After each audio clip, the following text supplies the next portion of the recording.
we've talked about bits and pieces of this, but I really do believe that talent scarcity is here to stay. I really believe that remote work is going to become an imperative by the workforce, who is going to have a lot of power in that conversation. If you agree with me that those things are true, then there is no choice but for people to think about building a diversified international talent strategy.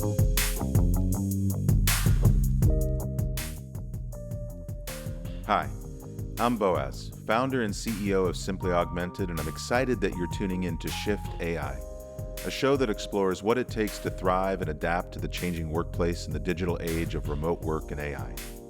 In today's episode, I'm thrilled to have David Nilssen as our guest. David is currently the co-founder and CEO of DOXA Talent, an offshore talent agency focused on sourcing high-skilled talent around the world. If you're someone interested in the way that businesses are dealing with finding the very best tech-enabled talent across borders, you're going to love this episode. It's great to have David on our podcast, and we can't wait to learn more from him. Let's get to it. David, super excited to have you on the Shift AI podcast today. This is going to be a fun one. Yeah, I appreciate you having me. This would be great. So, David, I like to start the show with just a little bit of your background.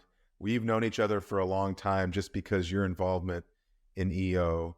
When I first met you, you were the president of EO that year that I joined. So that was pretty exciting. You were on the leadership, but you've since gone on and done a bunch of work globally for EO.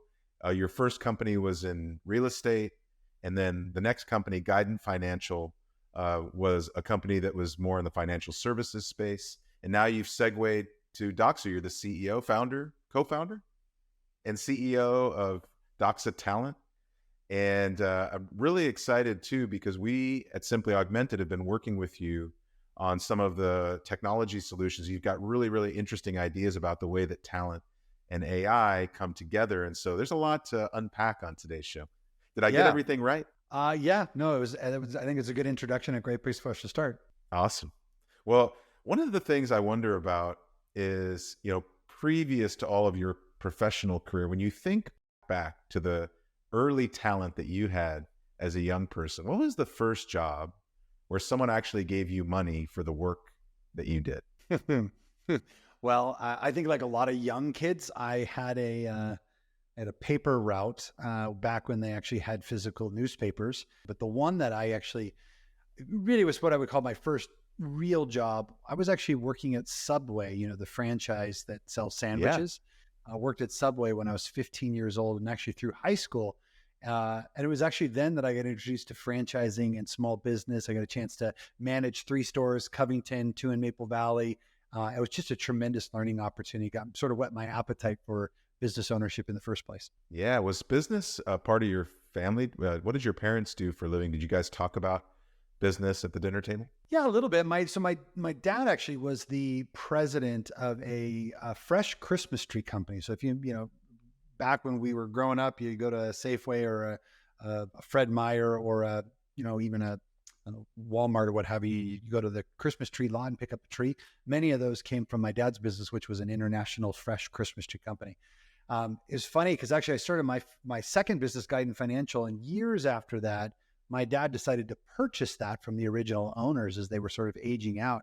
And so he and I actually became entrepreneurs at very similar times in our lives, but he was always, responsible for running that organization. I got a chance to learn a lot. And even a couple of times when I was a kid, he took me on business trips so that I could, effectively sit in the boardroom with him as he was building customer relationships. That's awesome. That's awesome. So just for the audience that don't know what EO is, and I know that's just a portion of kind of what you've done over the years, but can you explain that organization and the role that you've had in that organization? Sure. Well, EO is a peer-to-peer learning organization for people who own and have really started businesses. I mean, technically there are other qualifying factors, but it was really meant for the entrepreneur as a chance for people to learn and grow with like-minded individuals in varying industries across the world. So that is, something I joined in 2005 as an opportunity for me to learn from other entrepreneurs in the area, which is of course how we met.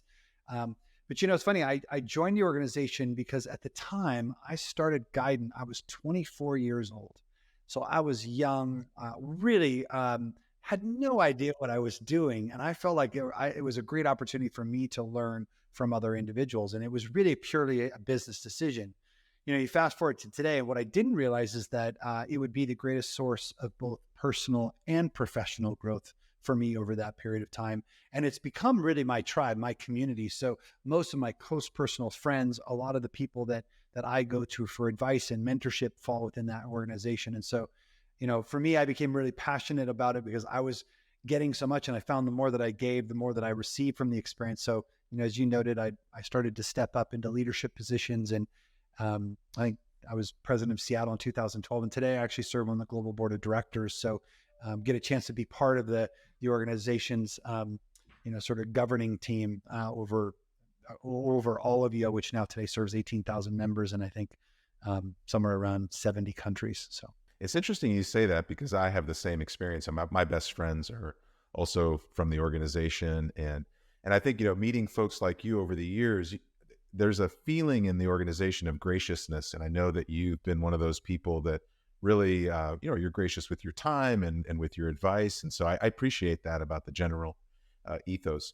Can you talk a little bit about the transition from Guidant to DOXA, and maybe we can get into a little bit about what DOXA is? I love that origin story because a lot of DOXA is a product of not really having what you needed in this other business, and it was kind of an interesting origin story. So tell me a little bit about that.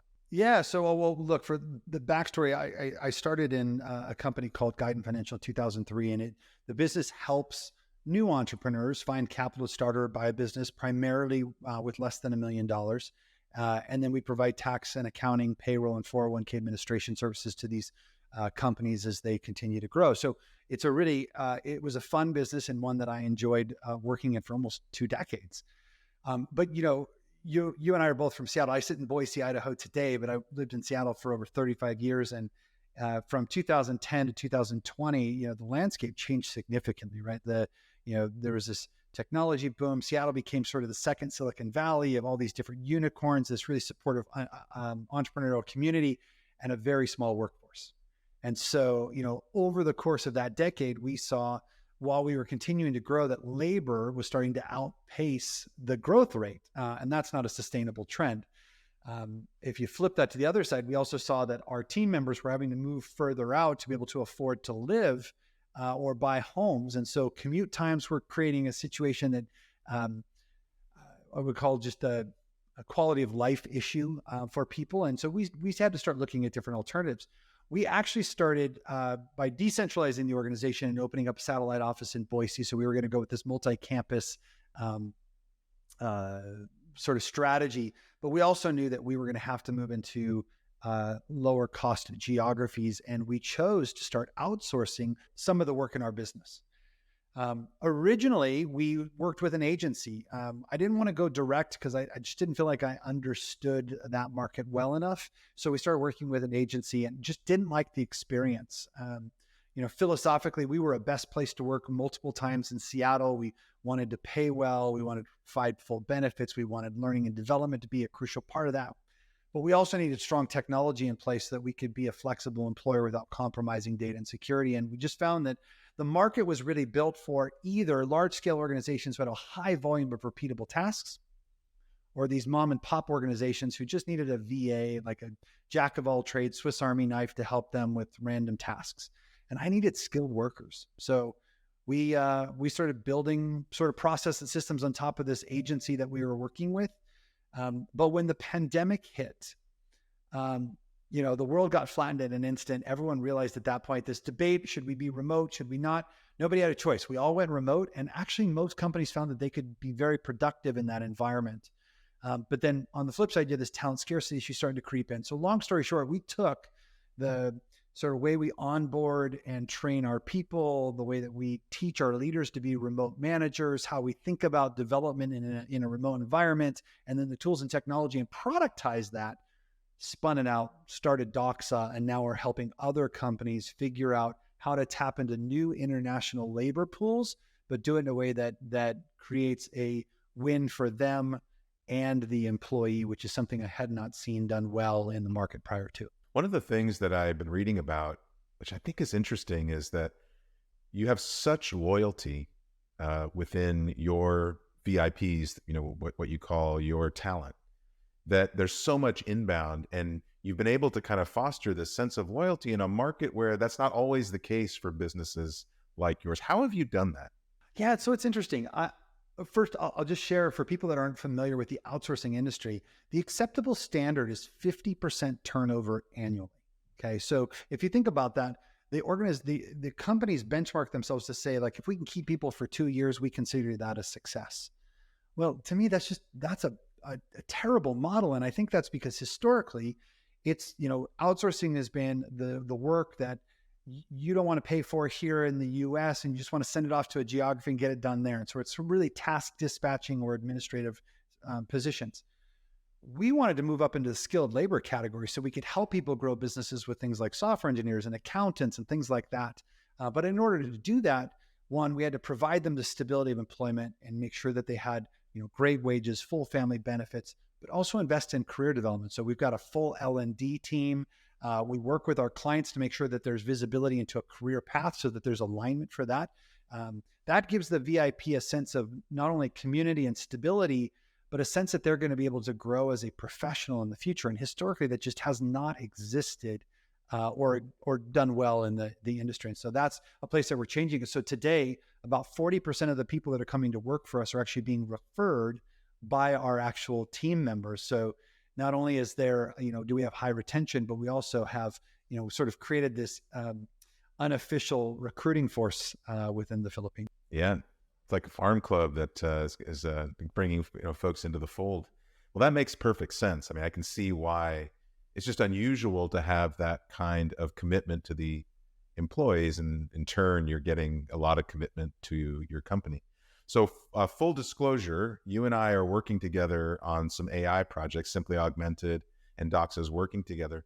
And I know that you conceptually, I've been thinking a lot about ways that talent and AI and machines can kind of come together. I love it because, Simply Augmented is about augmenting humans, and you're in the human business. And so can you talk a little bit about how you think about it conceptually and how you think about AI big picture? Yeah, well, look, early on when, but particularly when ChatGPT came out, because ChatGPT sort of made AI tangible for the broader public, right? And I think, it's forced us to spend a lot more time thinking about what AI looks like in our business long term. I did spend some time looking at sort of what's happened with major technological innovations, over the years, everything from like the printing press, which was in the 1400s, to the light bulb in the 1800s, to television, the internet, social media, IoT, you name it, right?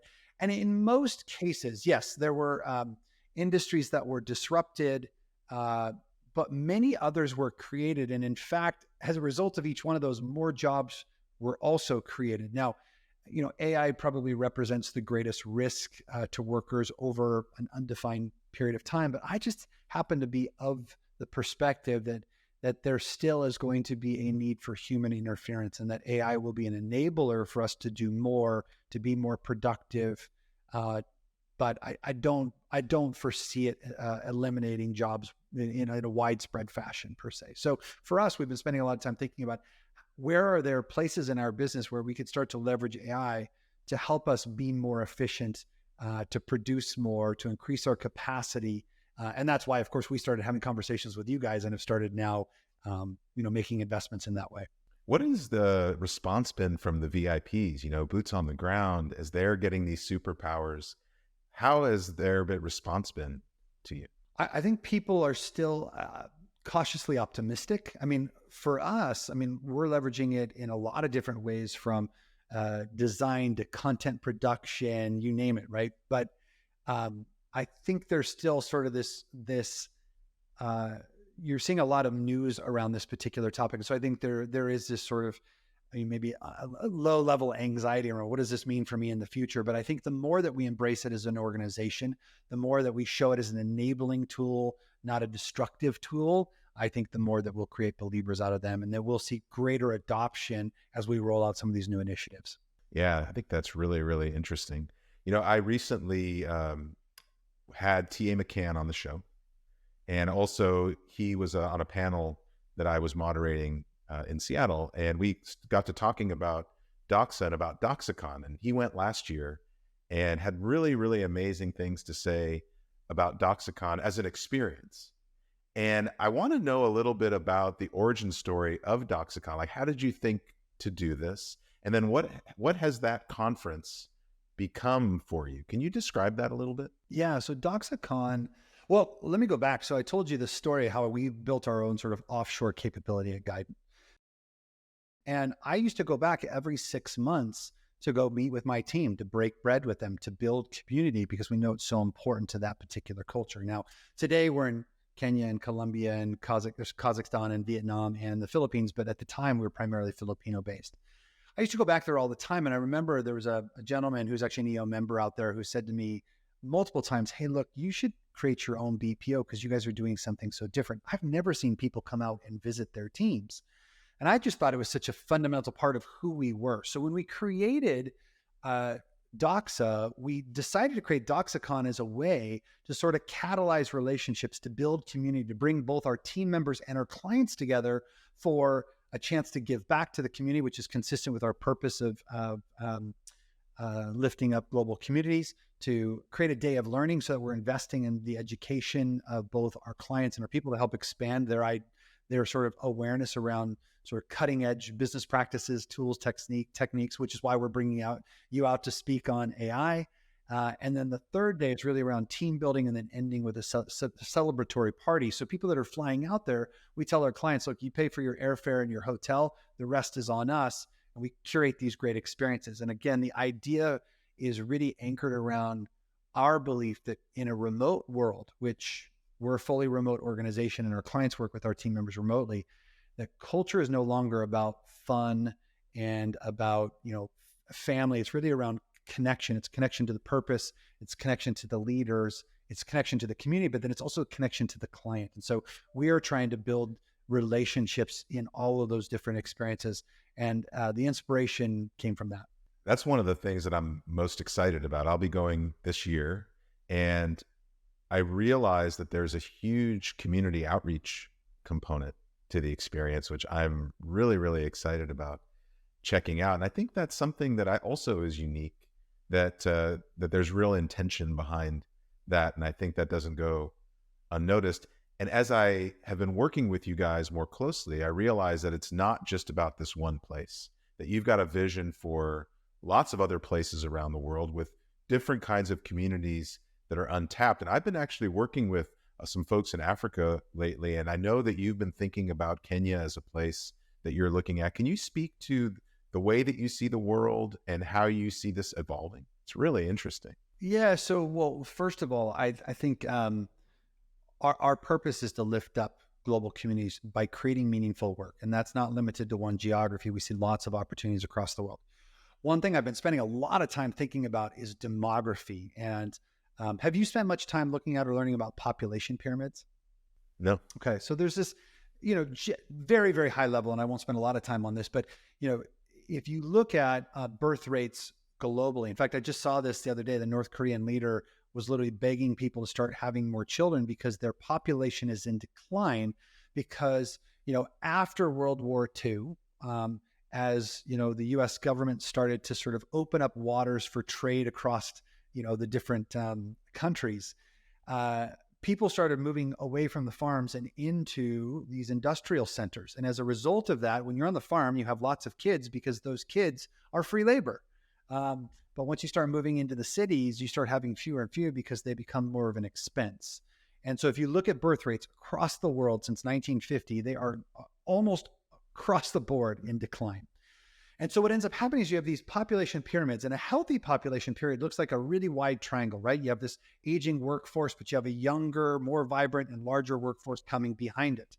But if you look at most first world countries today, they are either pillar organizations or they're actually inverted pyramids, which means that the economic growth is nearly impossible long-term. And this talent scarcity issue that people think are magically going to go away is actually not. And so, I've been looking a lot at population pyramids. You've got these rapid growth population triangles, or you have more stable environments, and then you have declining environments. And really, if you look across the major continents in the world, the only one that shows hyper growth potential is Africa. So I do see Africa as a really interesting and strategic place to be. The thing is that there is so much more that goes into choosing a geography than just that: currency, inflation, employee costs, infrastructure, education, English proficiency, natural disasters, connectivity, the long-term demography, certainly, and even is a place that you want to go or feel safe going. And so we've been looking at a lot of places around the world and trying to predict where's there going to be growth for the coming decades that we can tap into from an employment standpoint, but still also check the boxes on all these other issues.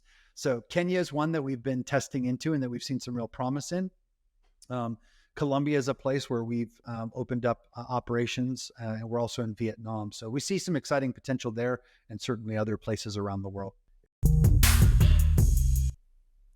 And now, before we dive deeper, I want to take a quick moment and tell you a little bit about one of our podcast partners. As a listener of this show, I know you're trying to stay on top of all things AI and tech, which is why you have to check out the amazing GeekWire podcast, produced by GeekWire and hosted by Todd Bishop. It's a treasure of insights featuring industry leaders and the latest tech trends that are shaping our world, and the perfect companion podcast to shift AI. GeekWire podcast is where technology meets curiosity and covers the world of technology, startups, and geek culture. Expand your tech horizons and join the conversation. Tune into the GeekWire podcast today, a perfect complement to our own discussions here. Don't miss out. Follow the GeekWire podcast on Apple Podcast, Spotify, or your favorite listening app. Now back to the episode. It's so fascinating. Your business is interesting because as you think about AI and machine learning and the job displacement that may happen, the shifting of expertise to other kinds of jobs, and then also the flattening of the world, like all those things coming together. I mean, it's really hard to think about the future without taking those things into consideration. Yeah, like I always talk about the future of work as really being one. There's the talent scarcity issue, right? And that's going to be here to stay. Then there's the sort of the workspace debate. And this is where, right now, I mean, if you look at the tension between employers, in 2010, only about, 18-20% of people wanted to work remotely. Well, today it's 70%. And yet I just saw this situation where 50% of companies want workers back in the office 5 days a week. And yet I just ran a survey on my LinkedIn profile, and it was all but 4% that responded to this. And it was hundreds of people. Only 4% actually wanted to work in an office. So there's this tension between the two. So there's the talent scarcity issue, the workspace issue. And if you believe talent is scarce, which I believe it is and will continue to be, and that remote work is here to stay, then tapping into new international labor pools is important. And then the fourth pillar is really, how do you build culture in a remote environment? And, in the traditional office environment, I think people rely on osmosis as a way to sort of transfer knowledge and how to build culture. In a remote environment, you can't be sloppy, and you have to be a lot more sort of disciplined about that. And culture is more about connection to the purpose, the leaders, the communities, the client, not about just, do you have a ping pong table and a beer bong in the back? Yeah. Can we get into that a little bit? When I was at Meta, we had a team in London. They were in Los Angeles, Bay Area, and Seattle. It was really, really hard for all of us to stay connected. We tried, on video calls, but and they tried to with different activities. There was moments where, we tried to have fun and happy hours, but it's still really, really hard. What have you learned? And maybe share with the audience a little bit about how they should think about bringing people together, culture in a remote workforce. Yeah. So I think there are lots of people who want to work in a remote environment, and there are a lot of people who want to be in an office. The key is to be really clear about who you are. My concern with the hybrid environment, I think a lot of people are trying to sort of cater to both sides. But by being a hybrid environment, you actually are doing both, but you can't be best in class in either. You pay for both and you have to do both, but you really aren't clear on who you are. So I always tell people, be very clear about your value proposition. Post-COVID, there's I remember reading a McKinsey report, there's 5 new personas that emerged post-COVID. The things that were important to each one of those was very different. So you got to be really clear about who it is you're targeting, what it is you provide so that you can attract the right people into your organization. I think one of the reasons why we've been successful in retaining such a high level of people is because in the outsourcing world, very few companies are remote and also physically employ people. But my average worker is spending 520 hours less on the road. That's 21 full days more with their family as a result of us being a remote employer. And so for some of our team members, that's really, really exciting. But for others, they're not. So I think one thing is be very clear and then be very intentional. For us in a remote environment, we've just had to build practices that help to build community. So like, for example, every month I write a CEO letter to the entire organization, talking about how we've performed, calling out people who are living our values. And there's always some sort of element of fun built into that. We do a quarterly all company, all hands call. Every month we're doing leadership team coffees just to build relationships with each other. Twice a year we get people together. Once in the summer for we call like a family barbecue, town hall kind of thing. And then we do DOXA in January. So we're building rhythms in there that are trying to help catalyze relationships. But, in an office environment, I think fun is how people define culture. In a remote environment, to me, it's about connection. Yeah, that makes a lot of sense.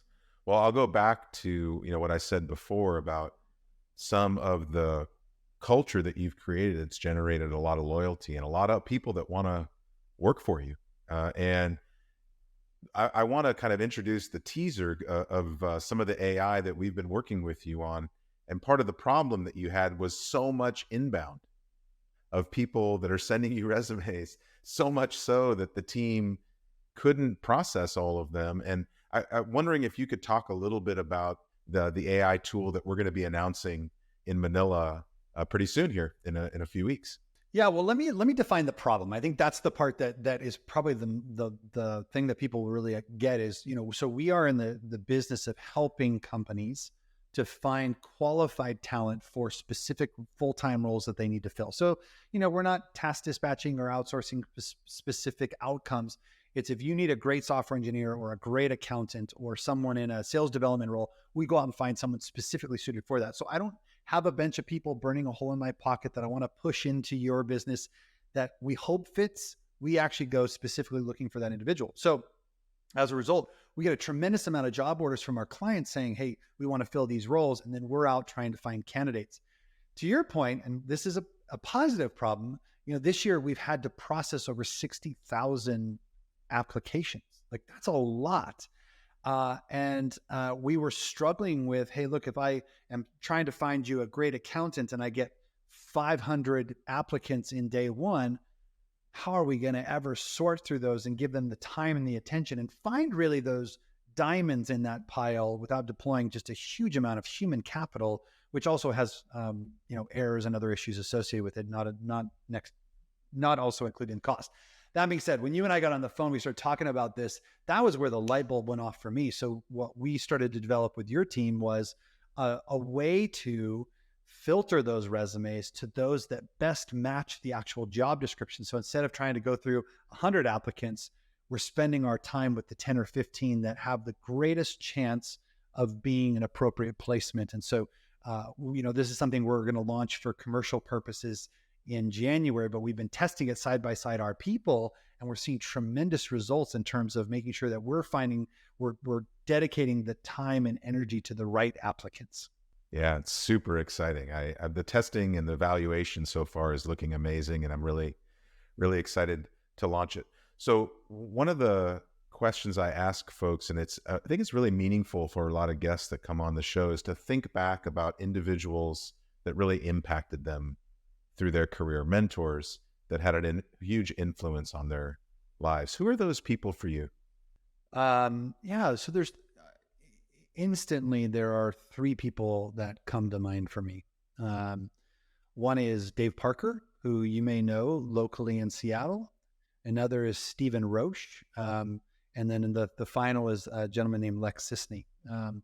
So Dave Parker was an early board member for us at Guidant Financial. Again, I was 24, 25 years old when we started the business.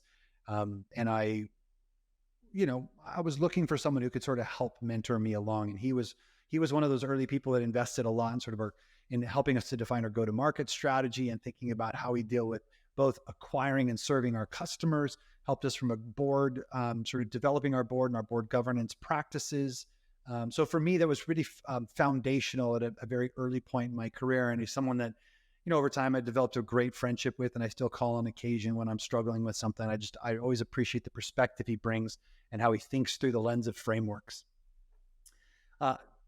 Stephen Roche, actually, he used to be the general manager of ShareBuilder 401k. We hired him actually to replace me. So I was looking for someone who could bring sort of more of the big business, more rigid practices and operational excellence to the organization. I just knew that wasn't going to be me. So we went on the hunt for someone that could replace me. And we hired Stephen Roche in early 2008.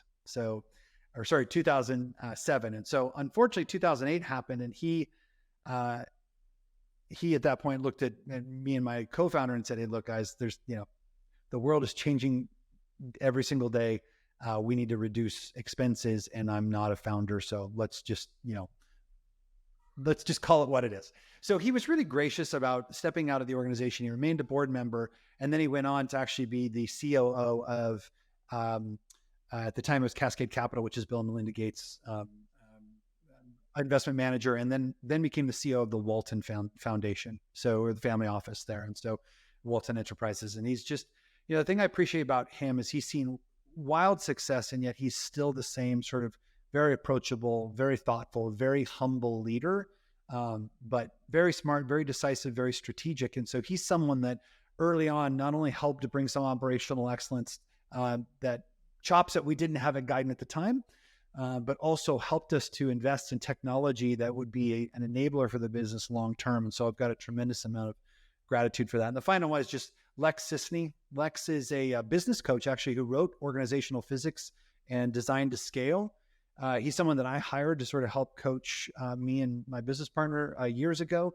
And the thing I loved about him is he uses the science of physics to grow a business. And one thing that was really helpful for me is to be understanding how I showed up every day and how my energy impacted the people around me.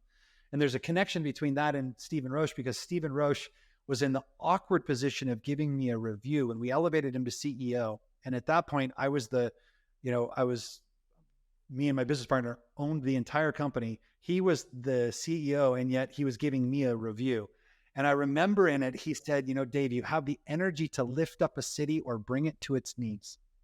And I didn't really fully understand that until I met with Lex, and Lex really sort of helped put that in perspective. And so I think, foundational stuff from Parker and the what I would call the sort of operational excellence and technology investments from Stephen, and then just the self-awareness from Lex have been things I really appreciate. Yeah, great group. Well, the last question I have for you is one I ask everybody. If you were to think about the future of work, and your business is so tied into the future of work, if you were to describe that in 2 words, what would those 2 words be? And then you can elaborate. So it is international, and it's connected. So, we've talked about bits and pieces of this, but I really do believe that talent scarcity is here to stay. I really believe that remote work is going to become an imperative by the workforce, who is going to have a lot of power in that conversation. And so, if you agree with me that those things are true, then there is no choice but for people to think about building a diversified international talent strategy. So I think international is one. But in that remote environment, as you described, when you're in disconnected, whether you have a campus strategy or full remote, like when you're disconnected, how you stay connected is going to be really important to maintaining, reducing attrition and maintaining loyalty and productivity along that path. And so I think those 2 are things that us as business leaders have to have in our sights. Well, David, I really appreciate you being on the show today. There's so much about what you're doing that is so current, given what's happened to us in the pandemic and the fact that everybody in the world all of a sudden went remote. And in this last year, what's happening with AI and machines and humans. There's so much to unpack, and I really enjoyed talking with you. So thank you for being on the show. I really appreciate it. Thanks for having me. I appreciate it. That's a wrap. Thanks for tuning in. Such a pleasure to have David as our guest on today's episode. David's knowledge and experience sourcing talent from around the globe and his vision for helping businesses compete in a flat, ever-changing business environment is unparalleled.